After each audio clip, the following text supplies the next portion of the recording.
Every second of every day, an average of 5 airplanes are taking off or landing somewhere in these United States.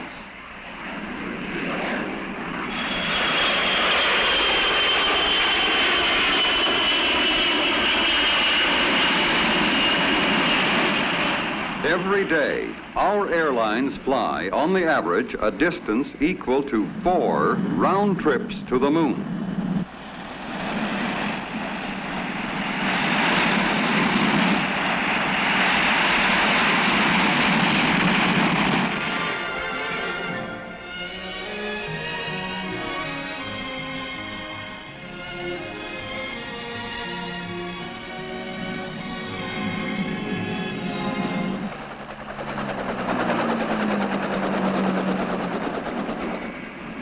Air cargo aircraft annually carry 500 million pounds of freight in and out of one large airport.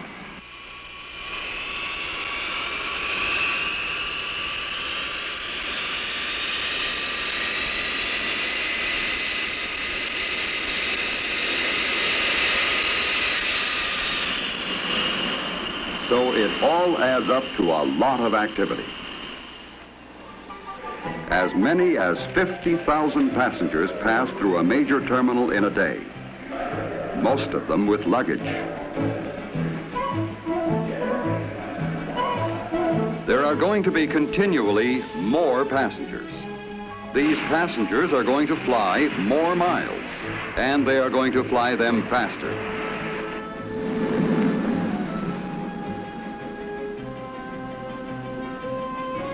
For the airlines to set up fast schedules and then meet them requires more than the raw speed of the jets. For you to have breakfast in New York and then be in Los Angeles in time for a second breakfast involves a lot more than the flying time from coast to coast. That is the reason for all the changes in facilities, equipment, and techniques you are always seeing at airports. And for the constant improvements being made behind the scenes that you don't see, but from which you benefit as a passenger.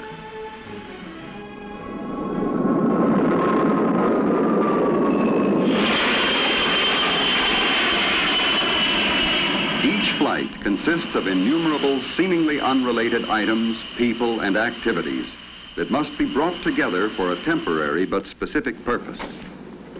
How is it possible to coordinate all that is required for a flight, for flight after flight, day after day, and still to include provision for last-minute changes? May I help you? I'm booked for 7:30. Is there any chance of getting out earlier? Be glad to check for you, Mr. Thompson. Hello. Do we have any space on Flight 210 to Los Angeles? Thank you. I can book you on a 3 o'clock departure for Los Angeles, sir. Oh, good. All right, sir. So check your bag.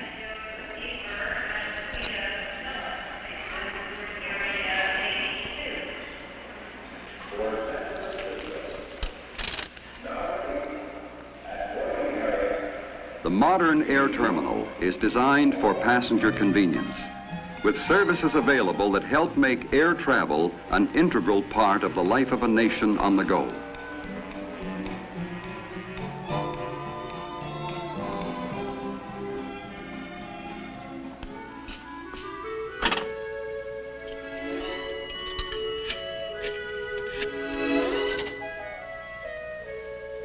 This is a credit card call. Credit card number 232. Hello? Is that you, Daddy? Can we come to the airport? Here's Mommy. Hi. Hi, honey. Well, we finished early, so I'll be home at 5 o'clock instead of 7:30. Flight 210 at 5 o'clock. Your son would like to talk to you. You got something for me? He's gone already. See you at 5. Bye-bye. In this fast-moving world we're living in, the telephone is a part of the immediate, direct, and personal communications required in the jet age.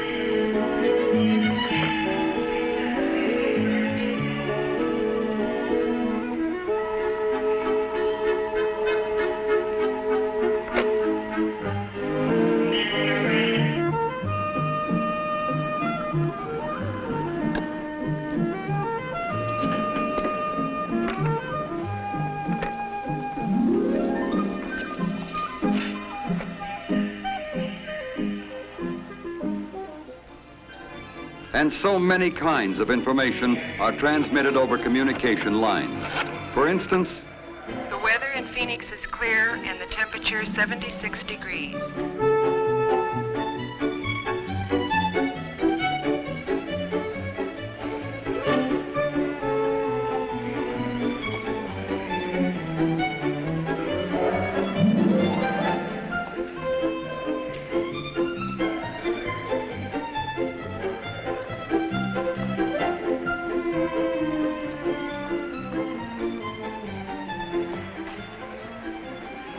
Hello.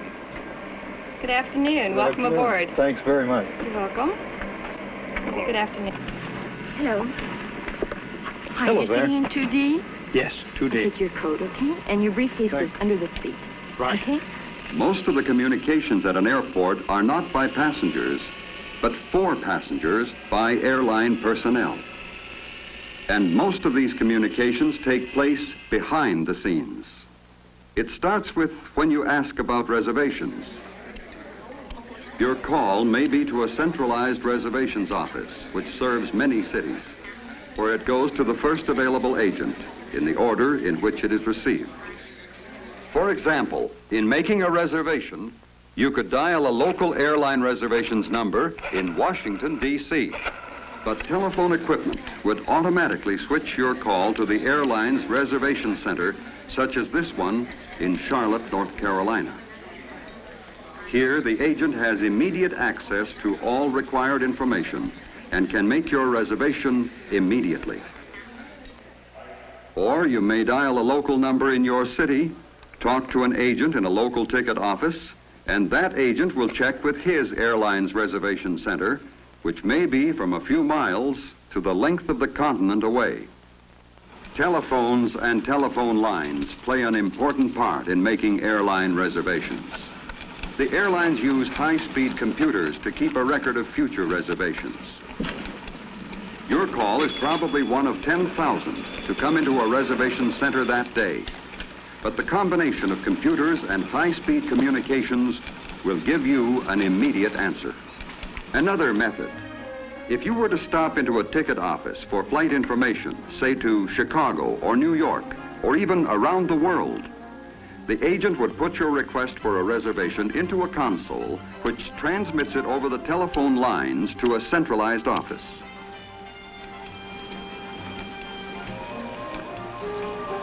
Within a second, the answer comes back. If you book the flight, the agent puts that data into the console for transmission to the reservation center for relay to the computer. Other reservation agents across the country now have this information available. Passengers board the plane only a few minutes before takeoff, but long before this, preparations for the flight are begun. Of course, some problems are bigger than others. Would you send up the seatbelt extension right away, please? Thank you. Preparations center in the airline's dispatch office, which is the funnel toward which all other company operations, equipment scheduling, maintenance, crew scheduling, ground operations, and reservations are directed. Need information to schedule fuel load for Flight 210 to Los Angeles. What's the payload look like? Haven't any passengers booked. We're picking up considerable freight. We'll call you back as soon as we can. Before the flight, the passenger manifest comes in from reservations. Then, immediately after takeoff, the passenger total will be teletyped to all downline airports. The number of meals that are put on board is determined from the manifest. The flight captain has checked with the dispatcher and now looks over the weather reports and charts en route. He's now preparing his flight plan, which will be forwarded by teletype to the Federal Aviation Agency Air Route Traffic Control Center. Direct communications are used for last-minute changes. We'll need 4 extra meals. One of those must be a salt-free diet. No smoking, and please fasten your seatbelt. Oh, thank you. You're welcome. Oh, that's handy. Now we can take off. Yeah, you're all set. All set and on time. Ground control, United 210. Taxi clearance, please. Instrument flight plan, over. This is O'Hare Ground Control, cleared to runway 32 left. Taxi by the outer circular taxiway. Hold clear of the active. Contact the tower 118.1 when ready to go. United 210, roger.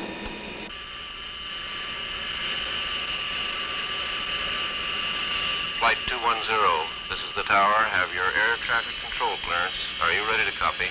United 210, go ahead. During the taxi run, the tower has checked by direct line to air traffic control for confirmation of the clearance filed by the pilot. This clearance specifies the exact route to be followed after takeoff. O'Hare Tower, United 210, ready for takeoff. Runway 32 left, go ahead. Roger, United 210, cleared for takeoff. United 210, roger.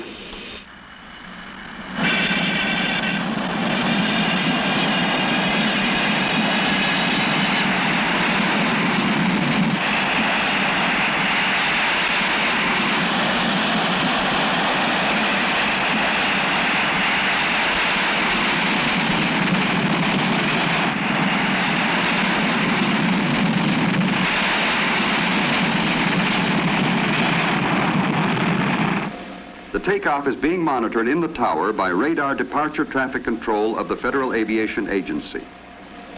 O'Hare Tower, United Flight 210, off the ground at 305.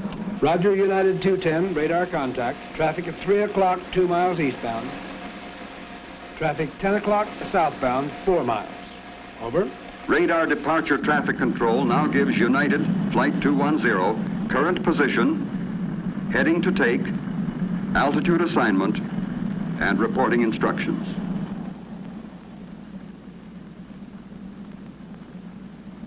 Report leaving 12,000. Change to air traffic control frequency 132.7. Roger, United 210, now leaving 12,000, changing to 132.7.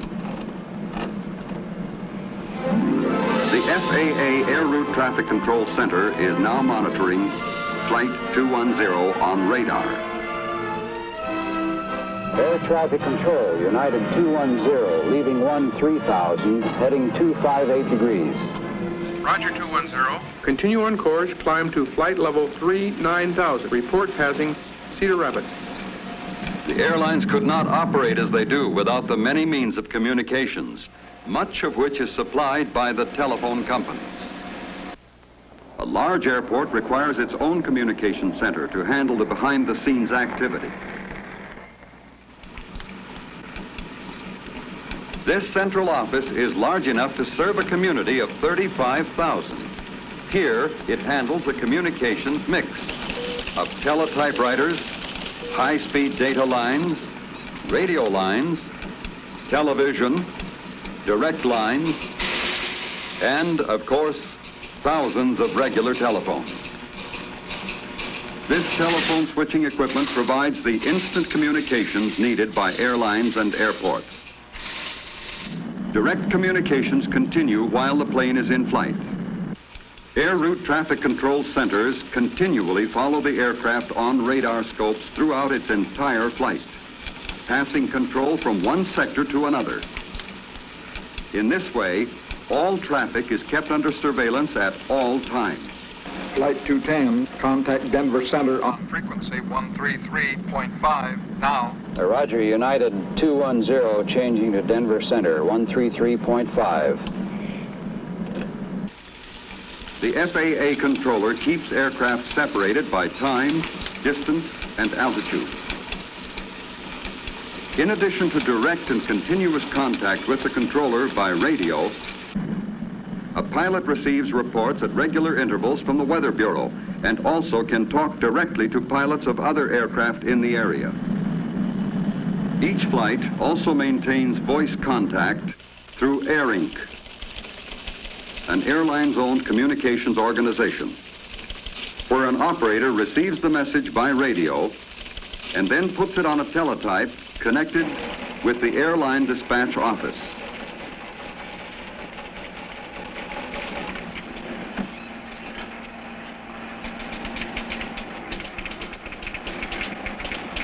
The information is entered on a flight progress chart and put into a computer where it is available for reservations. and information agents throughout the airline system.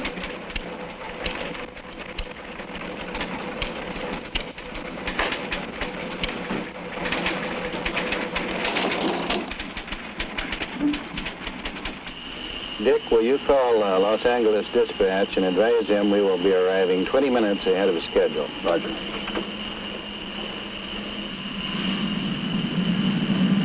At Air Inc., a connection can be made for direct communication between the aircraft and the dispatch office.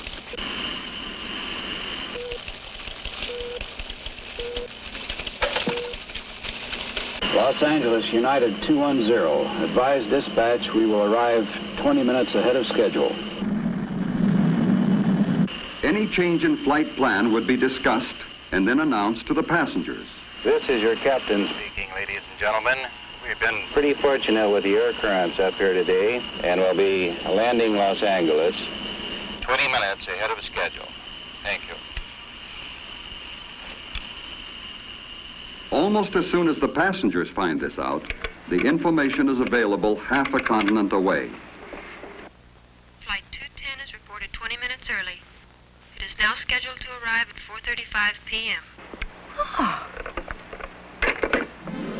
Aviation has come a long way in a few years.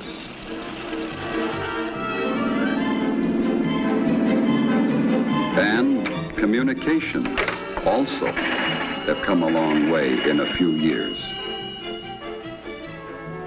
Each has helped the other grow. Many equipments and techniques that are now standard in everyday communications are the result of specific requirements by air travel communications. Air traffic is increasing. Airports keep right on building and adding runways as well as lengthening them. Even now, a jet may hold on the ground in Miami for conditions to clear at its destination in Houston. This is possible because of the speed of the jet and because communications are immediate and direct.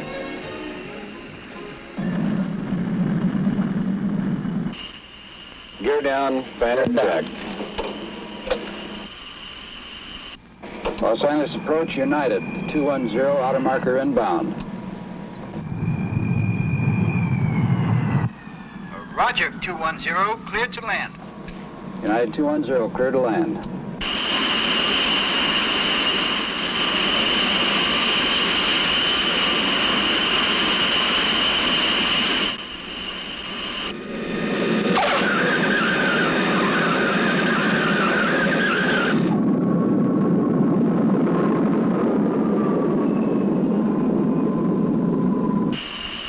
Los Angeles Ground Control, United 210. Taxi clearance to the gate, please. United Flight 210, turn right at the first high-speed taxiway. Clear to gate 72.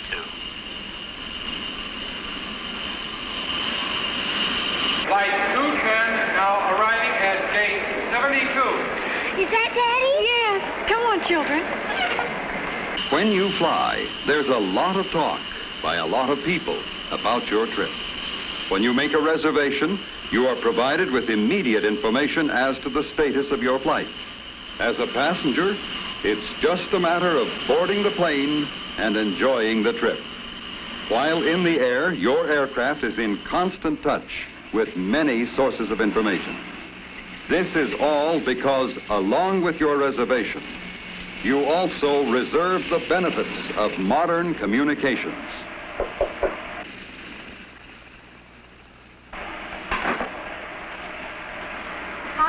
You're real early. We didn't have the usual headwinds today. And I love it. Have a date for dinner tonight. Well, that's fine for you, but my wife's going to pick me up, and I told her this plane wouldn't be here for, almost 30 minutes yet. She may surprise you. Wouldn't be the first time. Bye now. Bye. Thanks for a great trip. You're welcome, sir. Bye-bye. Goodbye now.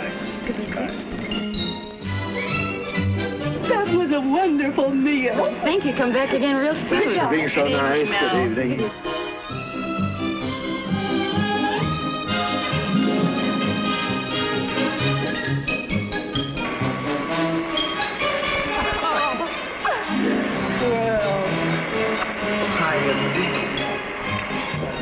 But this is great. How'd you know the plane was going to be early? I phoned.